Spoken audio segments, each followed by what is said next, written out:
Continued from the previous file, Riders to the Sea, page 36. Like the Greek tragedies, unities of time, place, action have been maintained. The action and the atmosphere of the tragedy have been manipulated with great skill and poetic power. In structure, language, imagery, as well as in its supreme economy, it has the felt authority of a great tragedy. Its lyric language and complex imagery set the mind wandering from idea to idea and from emotion to emotion, and they extend the play from the local to universal significance. It is Greek in its close-knit structure. There is no extraneous matter in the play. Like the Greek tragedies, it has a beginning, middle and end. And it ends with calm of mind, all passions.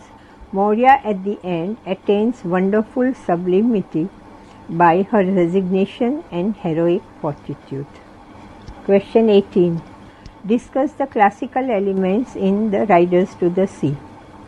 Answer C. Answer to question number 16. Question 19.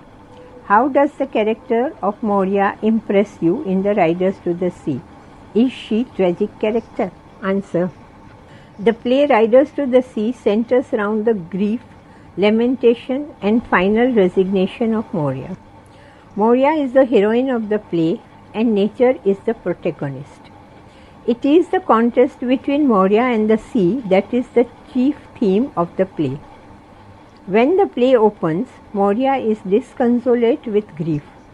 Michael, the fifth son of Moria, has been swallowed up by the sea, and the white boats procured for a coffin stand there at a distance with a cord hanging nearby.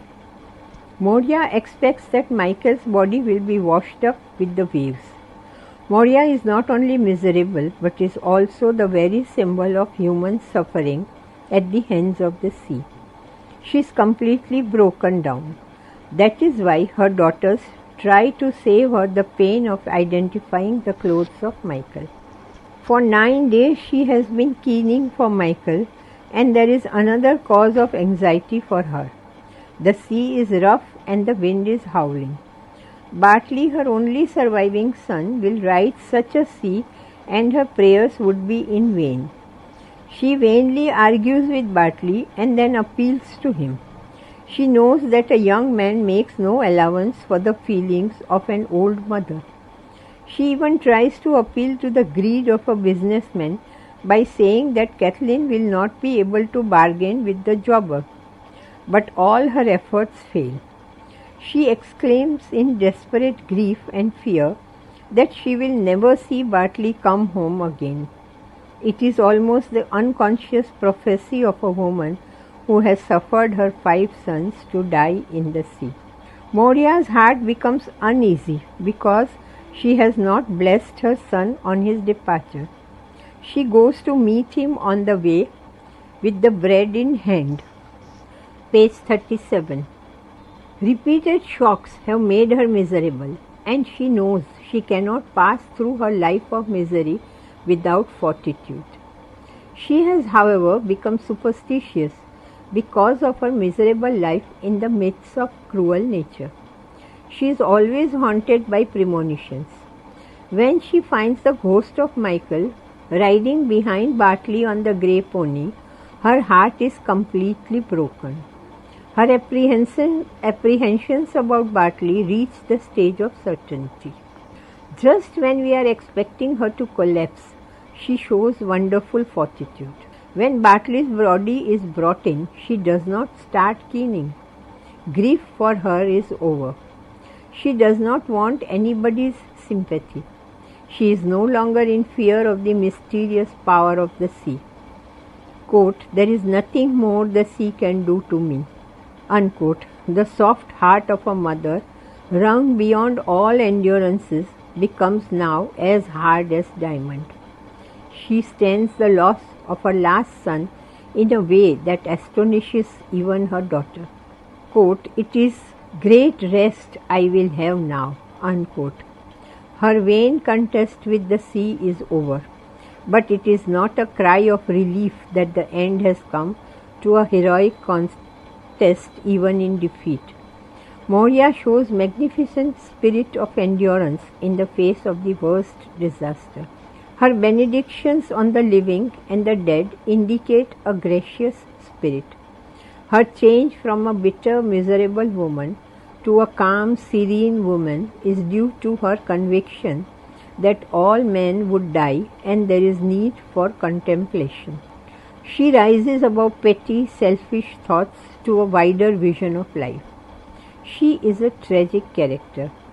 Singh has shown how even the common fisher folk can attain tragic sublimity in their heroic contest and heroic endurance. Moria's resignation has a sublimity that elicits admiration for her. It does not merely rouse pity for her, she shows grandeur of spirit that is astonishing and admirable.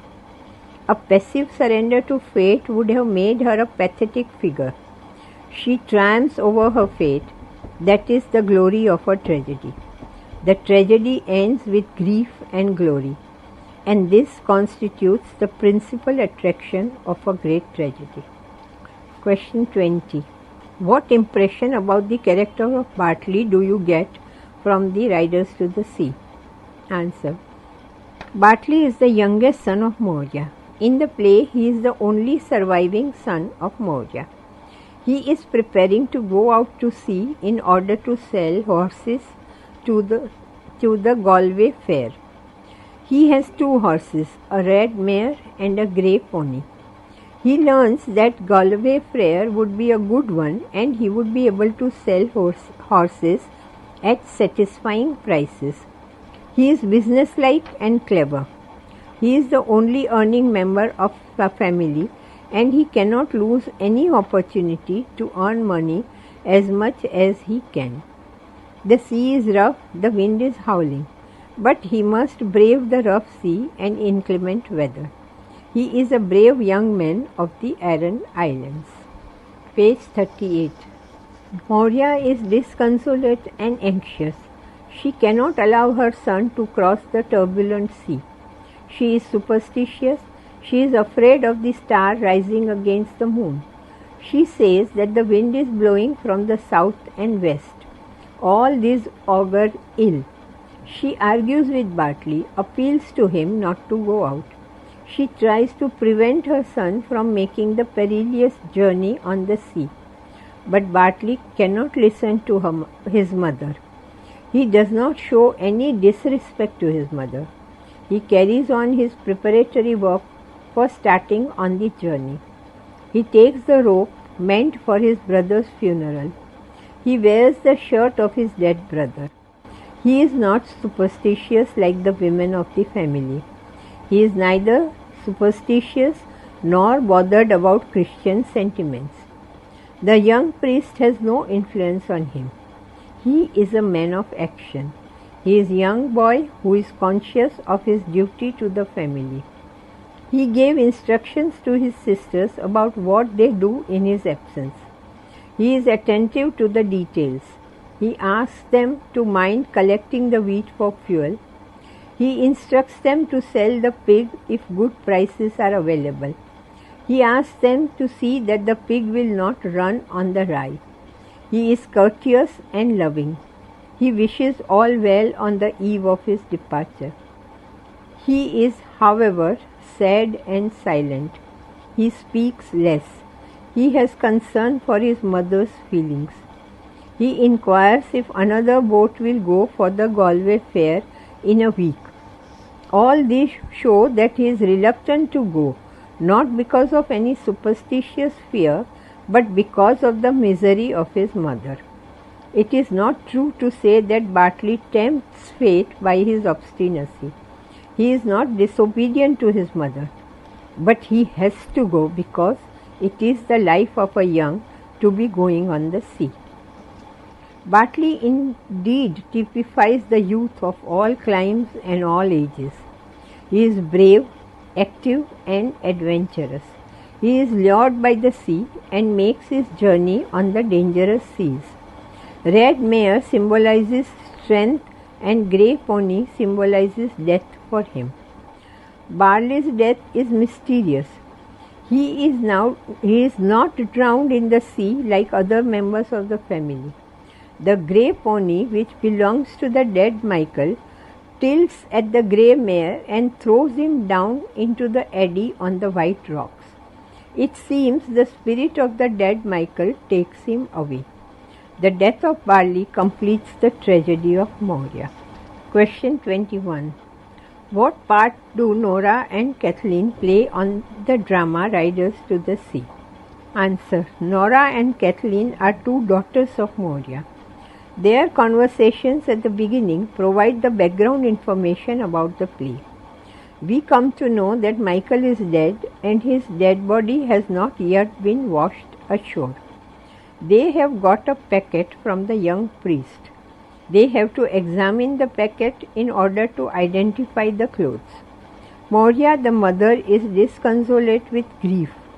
She wants that the dead body of Michael be washed ashore and that, page 39, he should be given a decent burial. So Nora and Kathleen want to examine the clothes behind Moria. So the conversations at the outset provide the prologue of the play. Kathleen, the elder daughter, is about 20. She is distinguished from her younger sister Nora. She has a mature judgment and capable of taking quick actions. When Nora wants to open the bundle of clothes given to her by the young priest, she prevents her from opening it lest her mother comes and sees it. She does not want to hurt the feelings of her mother. Her concern for her mother is very prominent. She puts the bundle in the tub so that their mother cannot see it. When her mother comes, she says that she is baking a cake at the fire for Bartley. Bartley gives instructions to Kathleen about the tasks they have to do during his absence. When Moria whines about Bartley's going to sea, Kathleen rebukes her mother. She says, like a wise woman, that, quote, it is the life of a young man to be going to the sea, unquote. She is critical of her mother's excessive anxiety and tries to make the journey of Bartley peaceful. She again rebukes her mother for forgetting to bless her son on his departure and for making a gloomy forecast. When she realizes that they have forgotten to give Bartley bread, she is full of grief and says with sorrow and bitterness that everything will be destroyed in a family where an old woman will be talking forever. However, she rises to the occasion and asks her mother to go to the spring well and meet Bartley there to give him bread and blessings.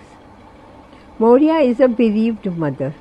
She is more experienced than Kathleen, but she is emotionally upset. Kathleen represents the attitude of the women of the islands. She knows their fate, their condition of life, yet she remains sensible and cool. In Moria's absence, Kathleen is prompt to bring out the bundle to identify the clothes of Michael. She is prompt and intelligent. She knows the distance to Donegal from the man who has sold the knife to her. She is very emotional. She expresses her heartfelt sorrow when she discovers that the clothes belong to Michael. She laments that there was no one but the black hags to lament the death of Michael. Kathleen is more mature than Nora. She asks Nora to sit with her back to the door so that Moria cannot see the tears in her eyes. She is rough but kind to her mother. When she hears about her mother's hallucination about Michael riding on the grey pony, she is of the destruction in the family. She can see the ominous future. She is superstitious like other women. The ghost of Michael upon the grey pony gives her the premonition of a disaster. But she is not as overwhelmed as Moria, who is a mother. Kathleen arranges the funeral of dead Bartley and explains the forgetfulness about the nails, page 40, by saying that Moria is getting old and her heart broken. She has a better understanding of her mother. Moria was stunned with grief at Bartley's death. She is not lamenting much. To Nora's remarks that Moria is fonder of Michael than of Bartley, she says that she has become tired of crying and keening for 9 days. Kathleen is a sensible and mature girl. She also serves the purpose of chorus by commenting on the character of Moria, by explaining the situations and by discovering the drowning of Michael in the sea. Nora plays a subordinate role. She is respectful to her elder sister. She has brought the bundle from the young priest, but she gives it to Kathleen for inspection. She has also brought the young priest's message. She obeys her sister. She hands over the knife to Kathleen when asked to do so. She gives the stick of Michael to Moria at the best of Kathleen. Nora, like Kathleen, is terrified by Moria's account of her hallucination. She wonders at Moria's silence at Bartley's death. She is less mature than Kathleen. Nora is, however, simple and innocent. She has great faith in the priest's words. She is sad that Michael, who was a great rower and fisherman, has nothing but a bit of shirt and stocking after death. Her sorrow is personal and deep. She wonders that her mother does not cry loudly at the death of Bartley, as she had done at Michael's death. Thus, Nora and Kathleen are contrasted and individualized. Kathleen and Nora play an important part. They serve the purpose of chorus in the play. They make comments and observations. They give the background information and explain Moria's grief and anxiety. They react to mother's behavior and bring out the essential nature of her grief. They discover Michael's drowning. Kathleen's practical nature and Nora's innocence and simplicity stand in contrast to the grief-stricken superstitious Moria. Kathleen and Nora also illustrate the life of the people of Aran Islands. The women cook food and do domestic work and prepare men for braving the sea and winds. They are superstitious, but they cannot prevent men from going out to earn their living. They may be sorrowful, but they must encourage their men to struggle for existence. Moria is a broken woman, but Kathleen and Nora represent the life of women in the Aran Islands. Unlike the Greek chorus, they take part in the action. They intensify the mood and tone of the play by their reactions and conversations. They are the future Morias. Question 22. No man at all can be living forever and we must be satisfied. Explain the full significance of these words of the mother at the close of the play, Riders to the Sea. Answer C. Explanation 13. Page 41. Question 23. Show how Singh blends the real and the supernatural in Riders to the Sea. Answer C. Answer to question number 16. Question 24. Is Riders to the Sea the tragedy of a particular community or a statement of the general human condition? Answer C. Answer to question number 12. Question 25. Singh is said to have made, quote, a remarkable dramatic presentation of an elegiac situation in the Riders to the Sea, unquote. Discuss. Answer C. Answer to question number 5. Question 26. How realistic is Singh's use of language in Riders to the Sea? Answer. The language of Riders to the Sea is based on the idiom of the rural people whose speech is naturally poetic both in imagery and rhythm. There is a rhythm in the pattern of the sentences, in the repetition and in the use of very simple and suggestive words. Singh uses the popular speech a dialect of English enriched by Celtic terms of phrases and thought, but it is cadenced and beautiful. Quote, the young priest is after bringing them, unquote, quote, and I after giving a big price for the finest white boars you'll find in Connemara, unquote. The use of monosyllabic words, the repetition of words and stress, the variation of stresses produce a peculiar music in the lines. Quote, he is gone now, God spare us, and we will not see him again.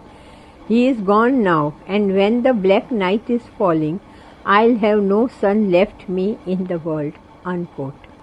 Quote, he won't go this day with the wind rising from the south and west. He won't go this day, for the young priest will stop him surely, unquote. Synge's prose is free verse, wearing out innumerable rhythms and speech patterns.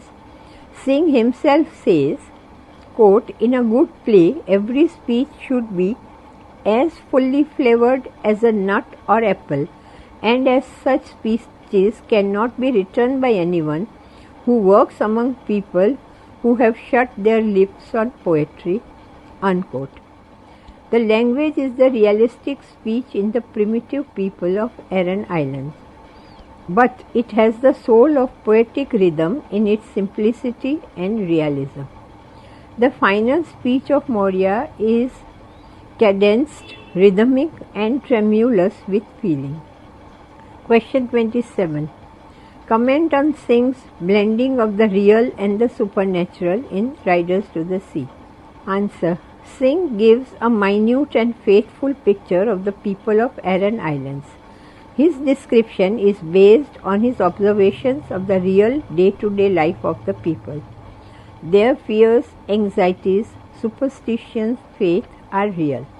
Next, see the answer to question number 13 and then add Moria's vision of the ghost of Michael riding on the grey pony has a supernatural touch. The vision is inspired by the superstitions of Moria and the women of Aran Islands. Page 42. The supernatural is, however, convincingly presented because it is the creation of the fevered mind of Moria. Moria is stricken with sorrows and anxieties, and so such vision is credible. The grey pony, which belongs to Michael, is invested with supernatural touch. From the beginning, red mare of Bartley and grey pony of Michael are suggested as accompanying each other. It has supernatural suggestions. Both are symbolic. The death of Bartley is filled with supernatural significance. Bartley is not drowned as others are drowned. Grey pony knocks the red mare and Bartley falls down in the surf of white rocks.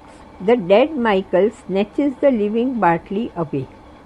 As a matter of fact, the Riders to the Sea is based on real life, but it is at the same time the symbolic representation of the sad life of the people haunted by death. Explanations. Page 2:1. If it isn't found, continue to one son only. These lines are from Riders to the Sea. These words are of Moria to Bartley. Moria has tried to dissuade Bartley from crossing the sea to go to Connemara on the plea that if the dead body of Michael were brought home in his absence, there would be none to make the coffin for the burial, and the neighbors would blame her for allowing Bartley to go out. Bartley refutes the argument, saying that they had been looking on the sea for 9 days and no trace of Michael was there as yet. It was extremely improbable that the dead body would be brought home during his all too brief absence. Moria shifted her ground and used here a new line of argument. She had seen an ominous sign. It was the moon rising at night with a star close by it, and the wind was already at the height.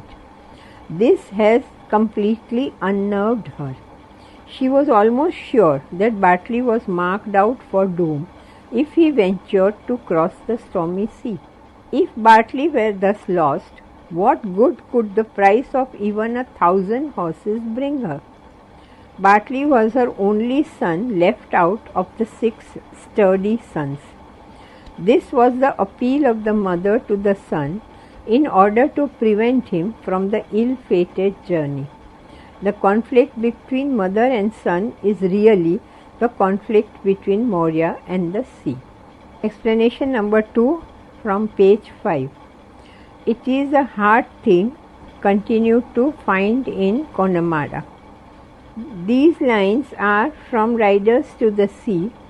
These are the words of Moria to her youngest son Bartley, who is intent on sailing across the sea, continued in the next file.